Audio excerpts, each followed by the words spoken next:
Good morning po sa inyong lahat. Ako po uli si JDB, ang inyong abang lingkod. Pag-usapan natin ngayon itong DDS People Power. Bakit nga po pala, palagi sila na lamang umuuwing luhaan, laging bigo, di ba? Naidala naman silang issue. Yun yun eh. Pero ang tanong, di ba, kasi ganito eh, yung rally po nung nakaraan, nung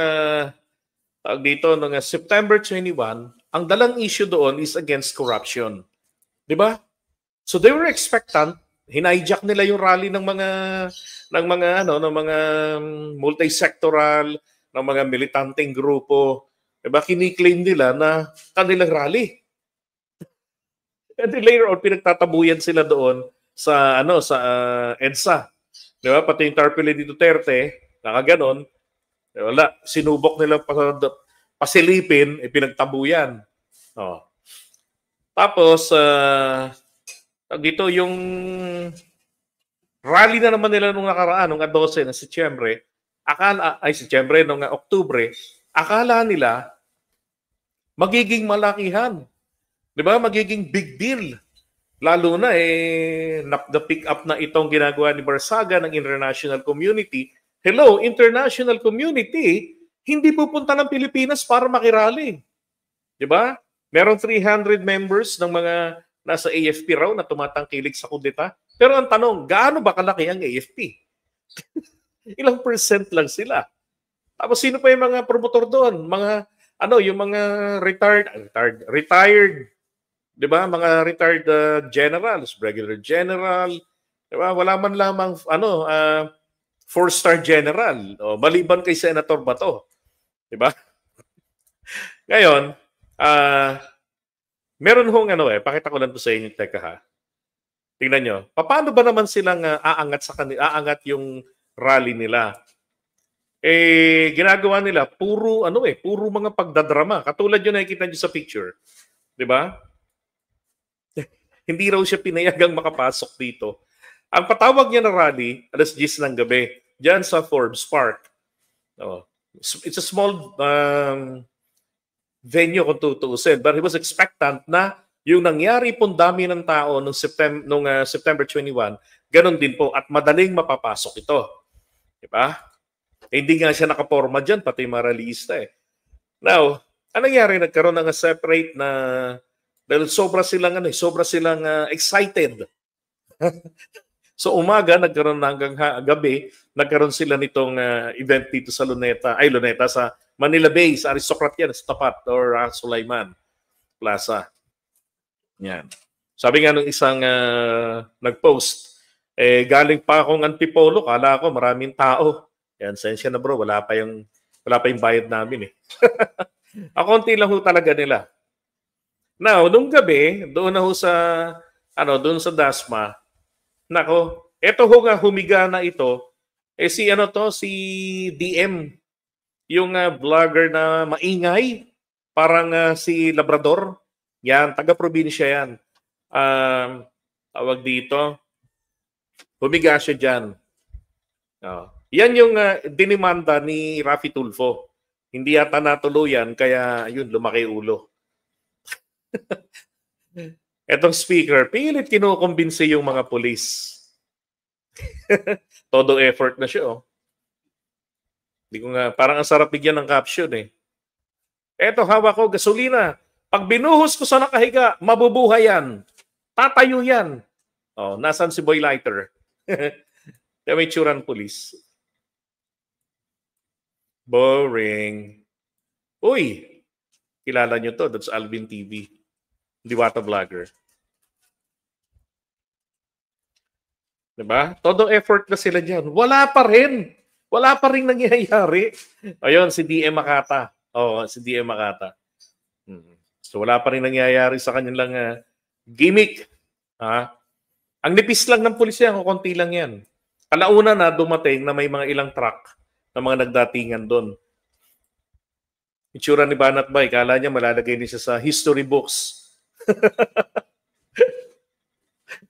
Sana to Dasmariñas Okay, may ano yan. Eto, tinan yung video. Tinan naman yung kanilang organisador.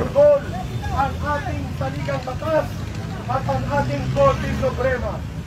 Malinaw po na ito ay isang makasaysayang pakikipagkaisa ng sambayanang Pilipino. Tingnan niyo kung gaano karami yan. Na hindi na po mapipigilan dahil ang mga naghari-harian at abuso sa poder na gustong tungkain, tapakan. Yan, ganyan lang. Ilan lang? 1, 2, 3, 4, 5. 5 ano lang, kapalang ng tao. Diba? Yan ang 30 million nila. So, ano ibig sabihin nito? Wala po silang tao. Wala silang suporta. Kaya nga sinisisi ng mga Mindanaoan influencer si Chavit Singson. Hindi daw dumating yung 4 na barko para sa Visayas at saka sa Mindanao. Nila kayo humingi ng pang-aeroplano, 'di ba? At pambarko. Mukhang tanga no? So ito pa yung problema sa kanila. Kapag meron silang nakita na kapwa nila vlogger, pero iba yung kulay, o kaya lalo na kapag maging taga-media, pinagtatabuyan nila. Tapos sasabihin nila, ito ang hindi binabalita ng media. Ano yung ginawa nila rito?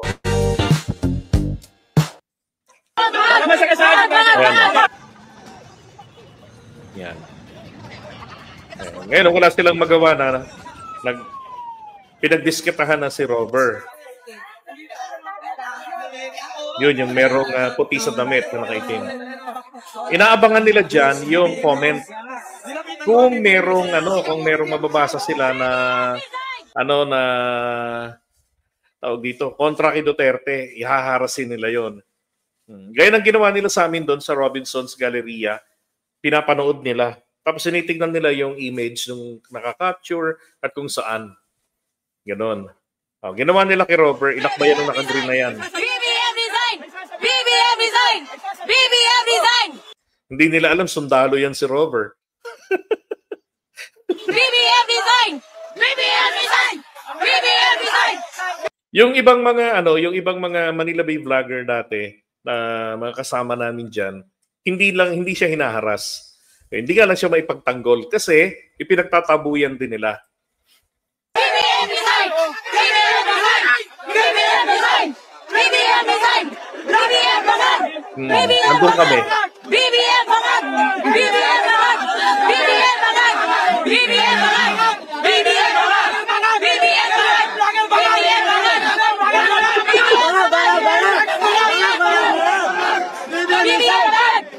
Mga bayan! Mga bayan! Mga bayan! Mga bayad. Mamaya marinig nyo na mga bayag na. Mga bayan! Mga bayan! Mga bayan! Mga bayan! That's right. Mga bayan! Mga bayan! Di ba? Di ba yung mga tama ka, Jinju? Iba yung mga pag-uugali nila. Di ba? So lalo kung yung taong bayan, nai-interpret ito na nakakatakot itong mga to pag nagtagumpay.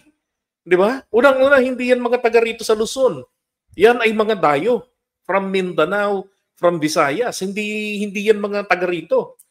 Mga nakatira nga yung mga yan sa sa tawag dito. Merong safe house na tinitirahan sila. Puntahan nyo sa account ni Amor Patrio, yung babaeng maingay, si Basag, yung mahilig sumigaw dito. Diyan sa video na yan ng bayag-bayag-bayag, ay bayad-bayad. Yun. Umuwi ka na! Umuwi ka na! Umuwi ka na! Umuwi ka na! Umuwi ka na! Umuwi ka na! Umuwi ka na! Umuwi ka na! Bayad! Bayad! Bayad! Bayad! Uwi! Uwi! Uwi! Uwi! Uwi! Uwi! Bayad! Bayad! Bayad! Uwi! Uwi! Yun ang malaking pagkakamali nila. Sabi ko nga ako nirerespeto ko yung mga DDS na nandito. Bakit? I want them to get enlightened. Sila hindi. Di ba? Hindi sila ganon. Ngayon, meron pong eto, sabi ni Harry Roque, ito ho. Teka ha. Sabi ni Harry Roque dito, ay tanging paraan para mapauwi si Tatay Digong ay mawala bilang presidente si Marcos Jr. So ang laban nila, hindi talagang sa iisa ng anti-corruption para sa kapakanan ng lahat. Dahil hindi naman lahat ng mga Pilipino ay para kay Duterte. Di ba? Hindi para kay Duterte. Sa kanila, ng mga nakikinabang doon at potensyal na makinabang, pag nakapwesto sa Malacanang, agaya niya, tad-tad ng kaso. So iniisip niya na paiirali ng impluensya para mabasura ang kaso niya. Kaya makakauwi siya rito. Di ba? Kaya nasubablay yung interim release kasi interim release ay hindi sa Pilipinas dadalhin. Di ba? Sa ibang bansa. Dapat. Aba, ang nasa isip nila, itakasagad si Duterte kaya nga uuwi na siya rito pag nag-grant na raw yung interim release. Ibig sabihin, bit-bit nila si Digong pauwi. And sabi niya, people power na talaga ang solusyon. Yun ang problema rito. Wala po silang people. Kaya wala silang power. Diba? Ang konti ng talaga. Yung unang part na to, recent yan. Itong September 12. Ito po, yung ito yung October 12 yung kanina. Ito yung September 12, September 21. Ang konti lang talaga nila. Ngayon, bakit po sila nangonte? Dati umabot ng 1.5 yan sa Liwasang Bonifacio. Anong nangyari? Nasaan ang kampo ni Kibuloy? 'Di ba? Mukhang nagkaiwanan na. Oh. Ito pa.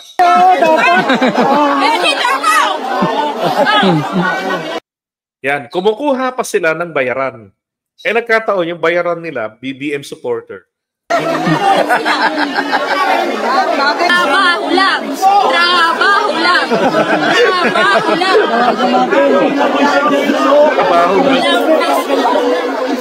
Trabaho lang, walang personalan. Yan ang totoong people power. Isang elemento pa lamang po ito ng people power. Tao. Di ba? Kinakailangan pa rito ang military component para makompleto yan. Sila, walang tao, tapos sasabihin nila, bumaliktad na ang mga militar. Hindi ba baliktad ng mga militar na walang tao? Pakinggan nyo to. Ito ho ay si Rafael Ongpin ng Makati Business Club. Ito, tingnan nyo ha. Ang miyembro ito ng civil society na tinatawag din na dati na evil society, lalo ng panahon na napabagsak si ERAP. Diba? Kapag, ito, proven na itong grupo na ito, na kapag ka ito ang gumalaw, nako, may napatunayan na ito.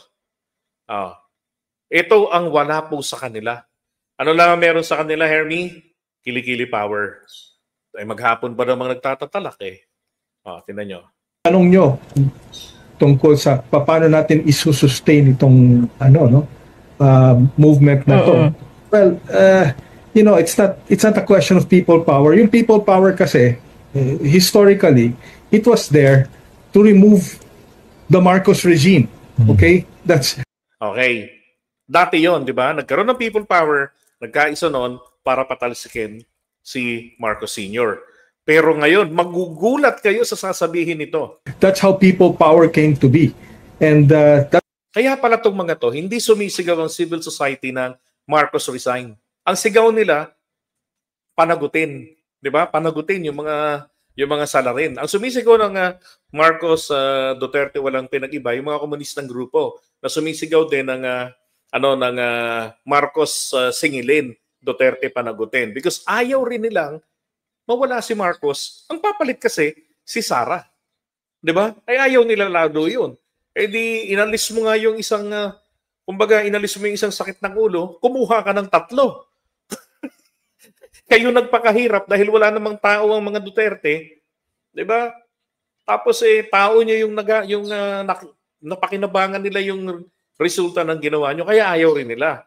Ang gusto nilang mangyari ay harapin ni PBBM, labanan ang korupsyon. That was of course the regime of Ferdinand Marcos Sr. Yung ito na, tingnan nyo ha. Sa ngayon, we don't want to remove Ferdinand Marcos Jr. Uy, from the civil society ng Makati Business Club. Sa ngayon, ayaw naming patalsikin si Marcos Jr. We don't want to remove Ferdinand Marcos Jr. Bakit? Bakit? Di ba? Bakit? Oh. Okay? We need him. We need him. We need him. Okay? And he has shown leadership in tackling this corruption menace. Yun. Okay? Yun ang maliwanag dito. Kaya sila laging umuwi ng luhaan. Bukod sa wala silang military component, na pangunahin ditong makuha nila dapat ay ang civilian component. Yun ang kailangan nila. Diba? Plus yung behavior nila. Paano nilang, ibang-iba kasi, kung kukumpara nyo, ang civil society pag kumilos, civil talaga. Diba? Mag-iipon-ipon dyan, they were white shirt. So, naka-encounter ko na sila nung kay Erap noon. Bata pa ako nung 1986. I was 10 years old. Saksi na ako sa ganyan nila. Diba? Nakita ko kung paano silang gumalaw. They have one issue. Nagkakaisa sila doon. Pero ito hindi. Ang sa mga DDS, tingnan nyo nga People's Initiative Churbalon nila, yung doon sa liwasang, sa Raha Sulaiman, diba? Anti-corruption daw. Pero, ang isinisigaw nila, BBM Bangag, BBM Bangag, BBM resign, bayad. Diba? So, BBM resign, diba? Tapos, bayag. Yan ang mga sinisigaw nila. Wala talaga, hindi talaga sila, diba? Wala silang talaga. Kaya ngayon, yung kanilang, si Sara, sabi niya, calling Marcos to resign, kumbaga parang suntok daw yan sa buwan. Kasi alam niyo walang nangyayari. But she did. Nanawagan siya, di ba? Ng pagre-resign ni Marcos, ni PBBM. Ang sabi niya ngayon, kaya nga sa yung panawagan ng Marcos resign, wala namang kapaparakan yan eh. Kaya nga sabi ko sa kanya, gawin niya, gampanan niya yung trabaho niya. Parang gustong sumakay ni Inday. Parang gustong makinabang sa ginagawa ngayon ni PBBM, right?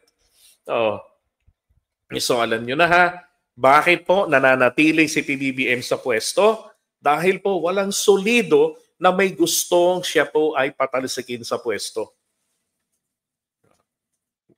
Diba? Ang gusto lang nila ay tutukan ng ating Pangulo ang pagsupil dyan sa korupsyon. So he's doing good. At katunayan dyan, nagsabi pa lamang, di ba? Ang tawag dito, pagkatapos pa lamang ng May election, di ba pagkatapos ng eleksyon, nagsalita na si PBBM laban sa, di ba?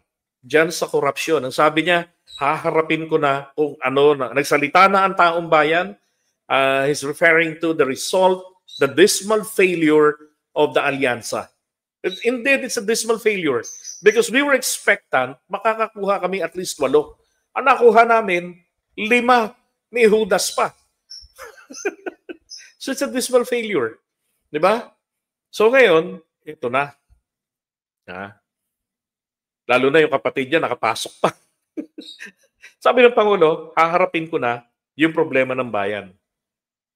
Di ba? Yun ang ating Pangulo. Ano ho resulta? Di ba yung recent survey, umangat ng 20 points yung kanyang score pagdating po sa kanyang performance. Hindi po ito yung trust rating, performance. Diba? Kapag pasado ka sa performance, the trust will follow. Nag-i-spike yan. 20 points. Kaya nga nangyari doon, meron siyang sobrang 10 kasi sumadsad siya dati ng 20. Sumadsad siya ng 10 eh. So, nakaangat siya. Diba? Ang laki ng inangat niya. Di lalo na ito ngayon, wala pa tayong resulta nung pang third quarter. Na nandun yung pinangatawanan niya na yung mahiya naman kayo. Na kung saan ngayon meron ng ICI investigation. Diba? Meron ng mga narekomendahan na makasuhan 'Diba? Inirekomenda na sa ombudsman. Ang ombudsman nagre-review na lang for solid case build-up. So, para maisampa nila yung kaso sa Sandigan Bayan. It's just a matter of months na lang. Sabi nga ni Boying, mga ilang buwan lang yan. Gusto niyang speedy trial. Kasi kung meron naman talagang malinaw na ebidensya, 'di ba? Hindi na dapat paabutin pa ng isang dekada. Katulad ng mga kaso nila Jinggoy. Oo. Simple lang, ilatag yung ebidensya and then speedy trial tayo. Karapatan ng akusado yan, ang speedy trial. Diba? Yun ang maganda doon. Itong mga DTS, wala silang dinadala na issue kung paano nila mapipigil, masusupil ang corruption. Ang sinasabi lang nila, nung panahon ni Tatay Digong walang ganyan. Si dating Pangulong Duterte, he spoke about this, about the rampant ghost projects and corruptions under DPWH. So sabi ko, who's lying? You or him? Definitely not him. Pero ang tanong nga lang, may ginawa ba? Yun ang problema. 'Di ba? Walang solidong nagawa. Nagkaroon ng investigation, nagkaroon ng super agency laban diyan under ng DOJ, pero walang nangyari.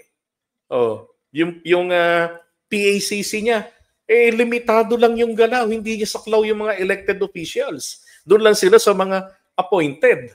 May certain limit pa. Depende sa sahod. So dekorasyon ang PACC. Diba? Kinulang lang po kasi si PBBM nung burahin niya yung PACC. Wala siyang konkretong paliwanag. Hindi po kasi sufficient yung paliwanag na it's a duplication. Kasi meron ganyang trabaho sa DOJ. Meron pa, ang ginawa pa niya, nilipat niya sa under ng executive secretary. Tapos ang problema, wala rin nagawa yung under ng executive secretary natin ngayon. Diba? Kaya pinupuna ang Pangulo. Inalis mo yan, wala naman rin nangyari. Wala ka namang pinalit. Ngayon, meron tayong ICI. Lalo silang mahihirapan because they're not kind of good or better alternative. Mas worse sila kasi may issue rin ng corruption kay Sara. Diba? That's right. Wala naman talagang nagawa eh. Ngaw-ngaw lang, nagsalita lang. Diba? Sinabi niya lang, si ganito, ganyan-ganyan. Yun lang ang ginawa niya. Pero walang konkretong aksyon. Diba? Okay. Yeah, shame on him.